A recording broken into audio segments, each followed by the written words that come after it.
Hello friends, आज के video में हम डिस्कस करेंगे डिफरेंस बिटवीन फैक्टरिंग एंड फॉरफिटिंग। आइए इसके डिफरेंस को समझते हैं। फैक्टरिंग में जैसा कि आपको पता है, एक सेलर होता है, एक फैक्टर होता है और एक बायर होता है। तो फैक्टरिंग में जब भी पैसे का लेन देन होता है तो जो आपका सेलर रहता है या जो क्लाइंट रहता है उसको केवल 80% ही पैसा मिलता है। बाकी का 20% जब जो बायर है वो फैक्टर को देता है, तब जाके सेलर या क्लाइंट को पैसे पूरे मिलते हैं। फॉरफिटिंग के केस में जैसा कि मैंने कॉन्सेप्ट में आपको समझाया था कि ये बेसिकली इंपोर्टर और एक्सपोर्टर के बीच में होता है।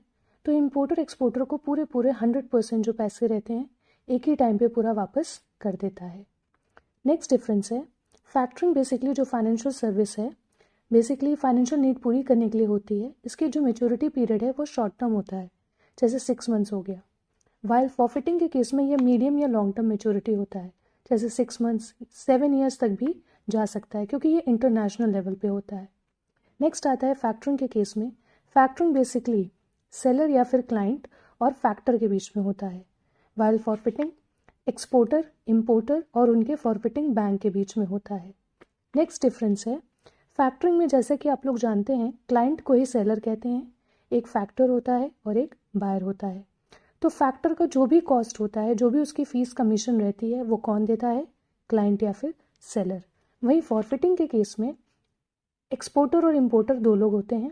एक्सपोर्टर इंपोर्टर को गुड्स सप्लाई करता है और इंपोर्टर को गुड्स के बदले एक्सपोर्टर को पैसा देना होता है।